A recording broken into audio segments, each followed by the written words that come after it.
when we look at the media, how two different images and how the overall portrayal of situations, scenarios in the media is such that it drives social inequality in the society and reinforces whatever stereotypes, biases that exist in the society.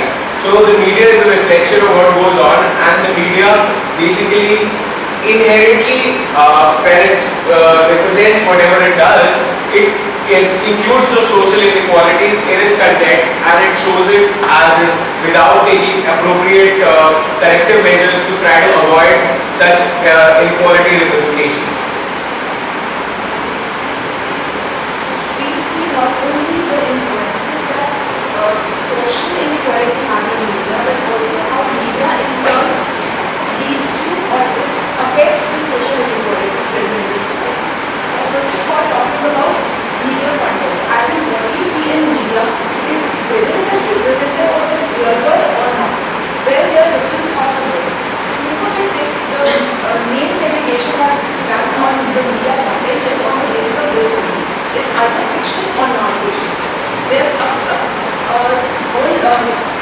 some people who rather like watching situations that are real. That's why the documentaries that we show and the real news, such programs are very popular to a certain set of people, whereas the other people who like to see more non-fiction, they rather like watching science fiction movies and other fiction movies.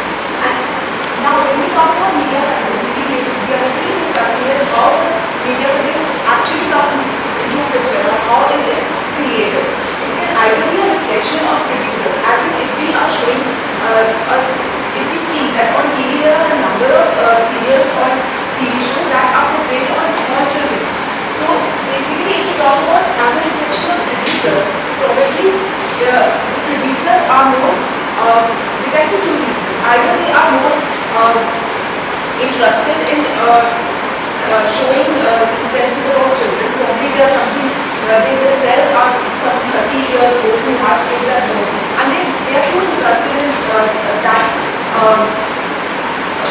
genre of shows that they show. Or the other reason can be probably the advertisers that of this present scenario are more interested or have more products that are targeted towards children. So they basically produce content that is more about children. Now if you talk about audience preferences, if they are dealing with a target audience of who are parents and who have children of a young age, then also producers or a content of certain form is created. And then if you talk about society in general, probably there is a certain issue that is being in news recently about children. That is why a lot of content will be again skewed towards children. And it can also be as an influence on audiences. That is, this is the other way around. As in, whatever that is portrayed on media can in turn be something that is affecting the audiences. And this is not like what the audiences want and is being shown. But on the contrary, if a producer comes in and he wants to show a particular story or a particular event, and then in turn it influences the audience. And as self-imposed text was like a theme or a story that is in itself a portrayal of an event, and it has a meaning as well. Now, this is the poster of as you can see, this is the poster of Together Walking Bird. This was basically a movie that portrays how there was a lot of racism in the movies that were shown in the US earlier. Now, in this story, in this movie, what actually happens is this person who is an African American is accused of rape, and the whole society, without even knowing what actually happens, believes the fact that he is the one who is done it, because that is how they have been stereotyped. There is one person in this movie who keeps fighting for this African American, but the whole society is against him. This is a poster of the movie Secret. And this basically talks about, there was an Arab terrorism movie in New York. This movie totally talks about that movie. And if you can see, even in here, when we're talking about an Arab terrorist, an African American is shown. And as in, actually what used to happen in that all the movies in the US earlier, all the African Americans were shown on TV in a particular set of roles. They were either terrorists, rapists, servants, all the roles that very stereotypical to them. And as a result of which they not only developed this stereotype, but even if the society wanted to end it or wanted to treat them as equals, they were back again and again reminded of the same thing. And now I think that take the example of Samuel L. Jackson. If you see the movies that he has done, he is an African American, he is a very famous actor, but still if you look at the series of roles that he's done are very much stereotypical to what an African American is. If you look at the example of Pulp Fiction, or if you look at the example of Django Unchained, in one he is a gangster, in the other he is also a very, very cruel and some violent man. So that is how it has been portrayed again and again, even in movies today. Okay, so talking about social inequality, we know the key inequality that exists in our society is between men and women. So there has been a lot of inequality that women has been facing throughout the history from all phases of mass media. Women has been stereotyped right from the history till now. But now if we see the mass media industry has realized that the women are struggling, and we have seen women acting in different roles, and this stereotype has actually diversified. So we will do an analysis of current Bollywood industry of India and see how women has grown throughout the Bollywood industry and how they are stereotyped into certain roles. Now this is a pic of Nargis from the movie Mother India. So in earlier times, women were mainly portrayed as doing roles as a family member of a male character. Now, can anybody identify this lady? Class. Okay, so she is Nirupama Roy, very famous actress. So both Nargis and Nirupama Roy have been stereotyped again and again as mother. Nirupama Roy especially has been stereotyped as a homemaker. Why? Because she was sporting a bindi, a perfect sindoor, a mangalsuit, and always wearing a sari. And the key aspect of her sari in many of her movies was she was portrayed as a widow. Most of her movies, her husband died at an early age and she used to just stay in her home and grow his children, and his children used to take revenge against the widow. So what actually has been shown here is that Nirupama Roy never acted as a policewoman, or she never got out and did any occupational job. She was only stereotyped as a homemaker or a mother. So she was also stereotyped in this way, that a widow in a white sari. So this is the main way. So Alok Nath has been characterized as Sanskari, she has been characterized as a widow. Now moving on, again if you see the pic of this movie shown here, the two male characteristics male lead have been shown holding guns, whereas Hema Mali is shown as tied up. This shows again the patriarchal notion that male are the persons who are leading, they have a goal, and they are the problem solvers. Female are actually the problem creators, and they are there to solve the problems. So they have a goal, and female just act as not a leading lady or something. Now let us take a jump into a bit of modern times. This is a pic of not latest, but a recent movie of Salman Khan, Bodyguard. In this movie, he has been shown as a very masculine character protecting enough food. So the lead roles have been always for male has been shown as dominating masculine. Moving on now, again I have already established that women has been stereotyped as a mother, then as a homemaker, then more towards a bit of independent roles. Now talking about independent roles, Deepika Padukone in Cocktail movie started with as a very outgoing and independent lady, but in the end what happened was male again dominated and she has to settle, both ladies had to settle in the end. So again the stereotype was maintained. But the roles have been diversified, and let's see the latest movie of Rani Mukherjee, where she can be related to the role which Amitabh Bachchan did in Sarkar. So it shows that women are getting diverse roles. But the fact that can be easily established that out of the top 10 grossing movies of all 5 are from obviously Salman Khan, 2 or 3 Shah Rukh or from Amir or Dilip. But while saying this name, I never established the name of a lady. Because the lead has always been men and it has been dominated by the male lead actor. Why? Because the media has portrayed male in such a way. So this has been going on in the television industry. Now let us move on to sports. How inequality is shown in sports. Can anybody identify this lady? Who is she? Name? Can you name this guy? He is MS Dhoni. So she is Mithali Raj. Let me give her an introduction for her. So in Women's World Cup 2013, she entered as the world's #1 ranked batsman, and currently she led India to a victory in England. So England in a test series. Now the news can't be finding for Info because the coverage has gone just after 2 days. So what was special about that victory that was not portrayed was India played a test after 8 years, Indian women. And before 8 years, in 2006, they also played a test against England only, and they won that series also. But nobody remembered the fact that it's the first time ever that the Indian team has beaten an England team back to back in a test series, because it was a women's test series. For men, if you search quickly for everything is about men, you do a control of you can't find anything about the women. So what I'm trying to establish is inequality in sports is about the coverage.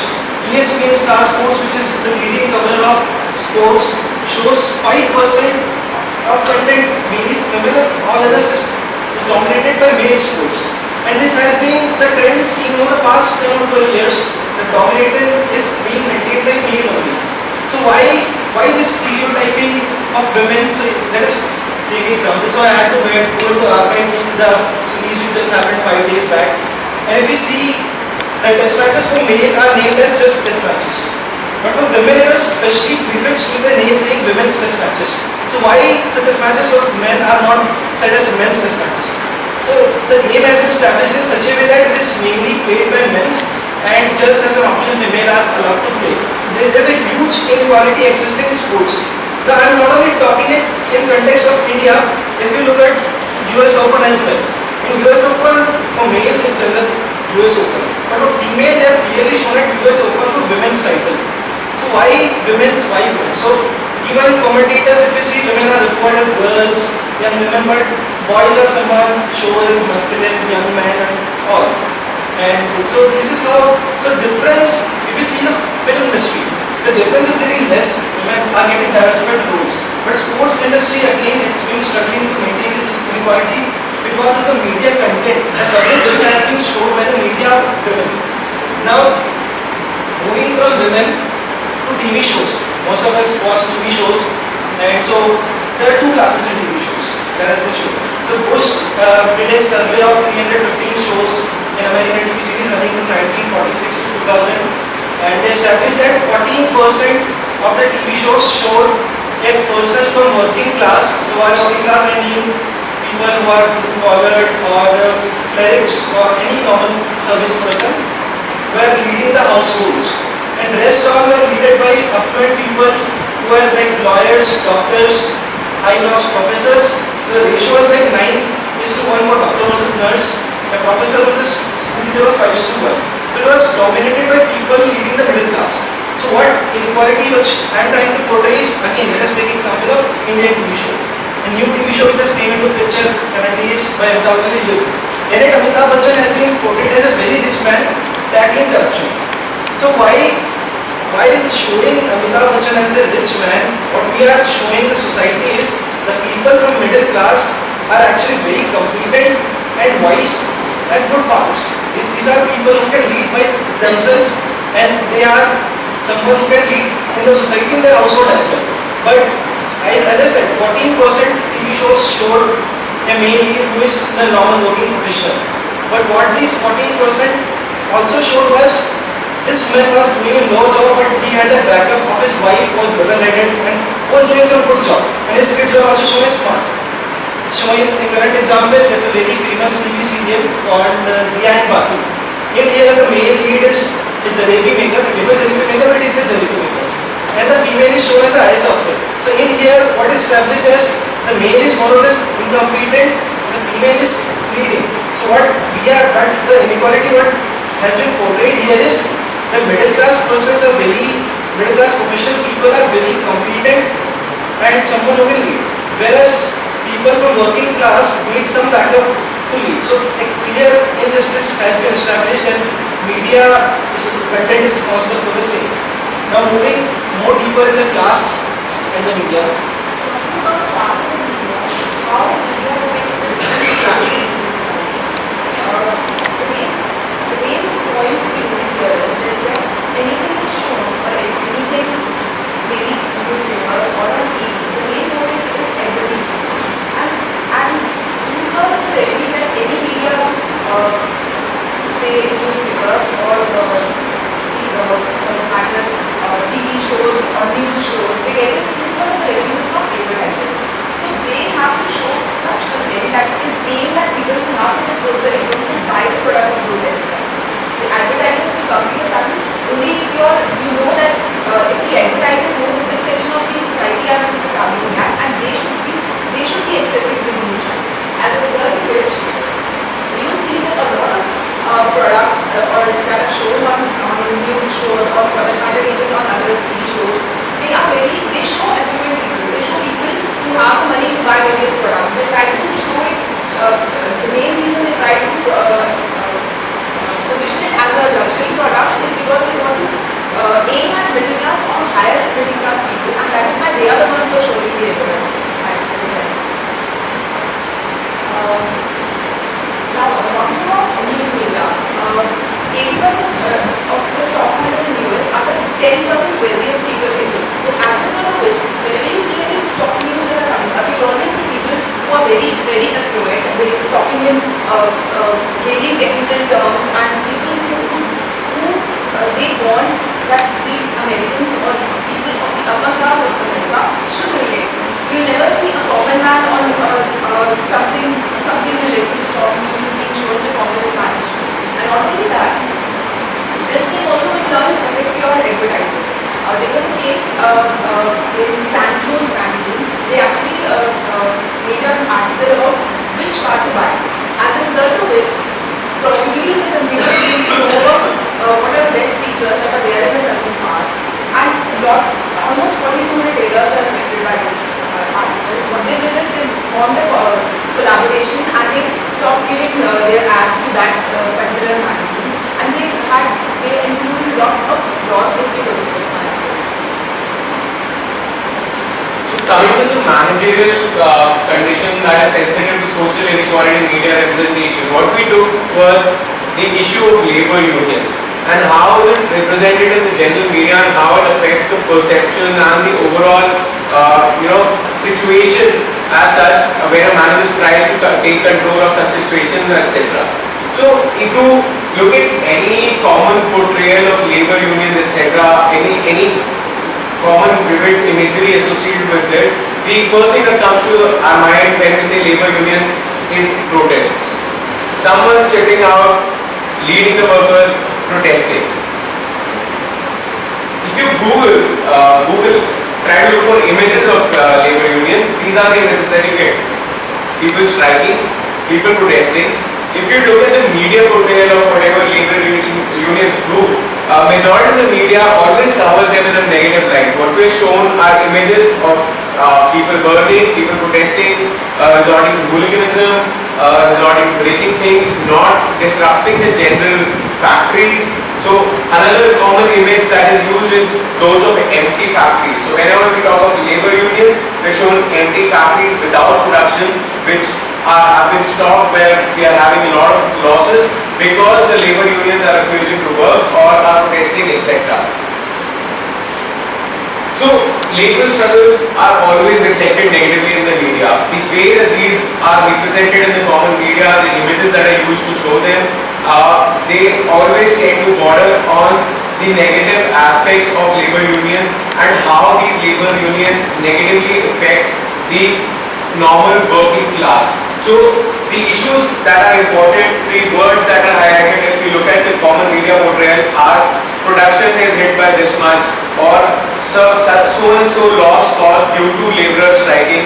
Never are the labor issues that cause those strikes, etc. highlighted. So So it's always about what the working class or the top management is suffering to, all the corporations are suffering because of these labor unions, and it's never because covered the sides or the sides of we never show the sides of the laborers, their houses, etc. We're always shown top executives, worried executives talking about how this labor strike or union has affected their productions, has affected the targets, how this negatively impacted the economy, etc. But we're never shown the images of the poor households or why they're resorting to such things. So what we see is any reference to trade unions, labor unions, basically invokes in our minds the images of protests, strikes, etc. So what we see is a lot of managements today, nowadays, are trying to prevent the formation of labor unions. So the general portrayal of labor unions throughout time has been such that managements are really wary of labor unions. They always associate them with the loss in productivity. Never do they take into account the fact that labor unions can also act as a very important link between them and the lowest denominator worker who is working with their organization, and in fact can lead to an improvement in productivity, can help highlight labor causes which the company can address at the very right point of time.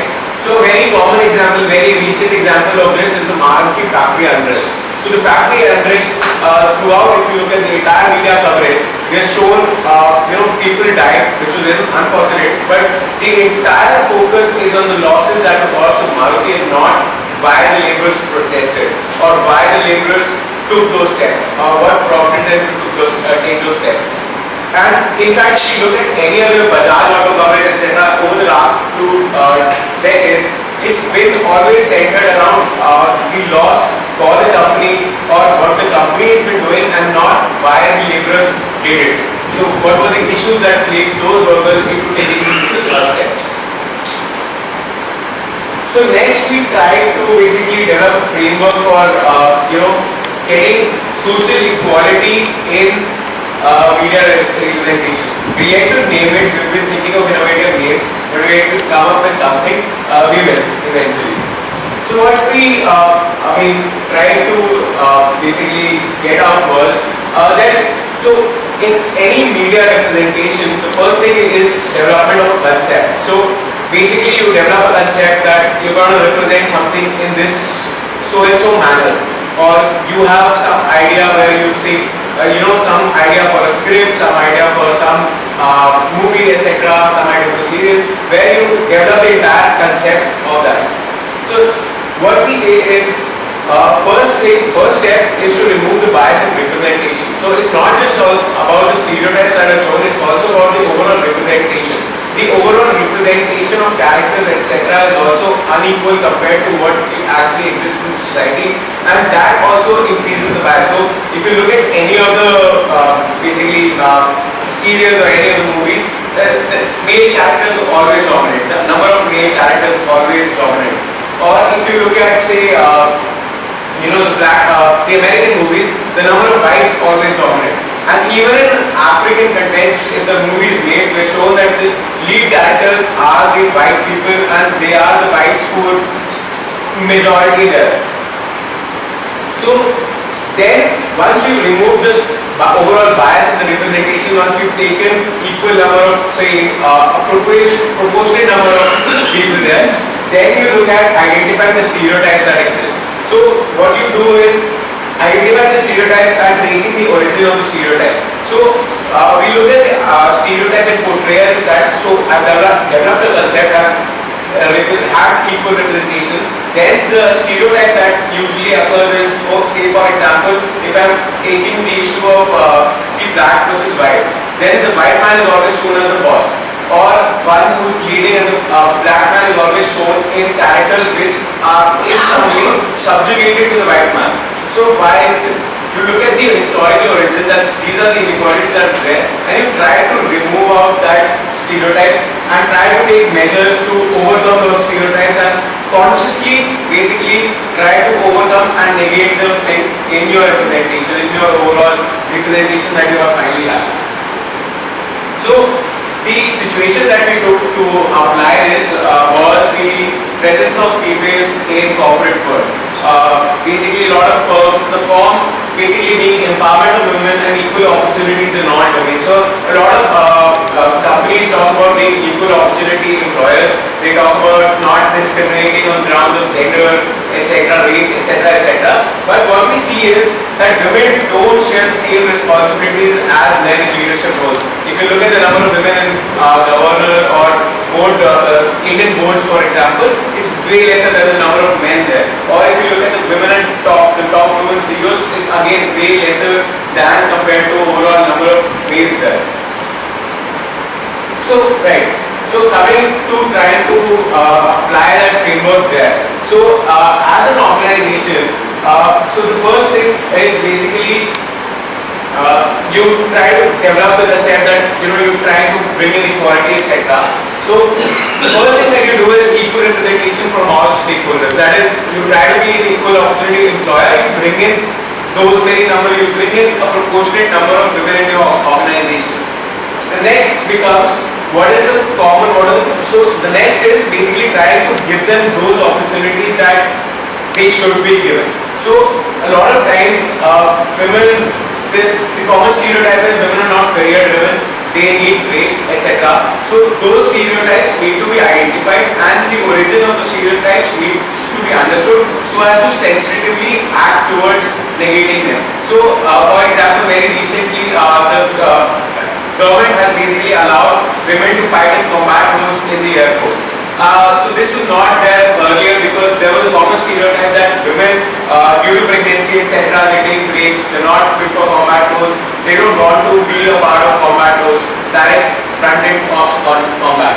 So in order to do that, negate that, what we need to look at is look at the historical context that women, it's because they've been portrayed as homemakers, etc., that we have this image. There might be a lot of women who want to do and partake in such activities, and then you basically try to negate them.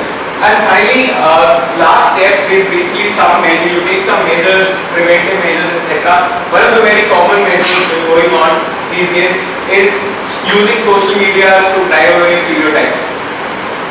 So this is a very popular campaign which has been started over recently in trying to basically sensitize the overall population in stereotypes and how those can be broken. So this is one of the things that can be done. Other things can be framing of policies, etc., in a manner which are more conducive to negating those stereotypes and which are better suited to basically address the issues at hand.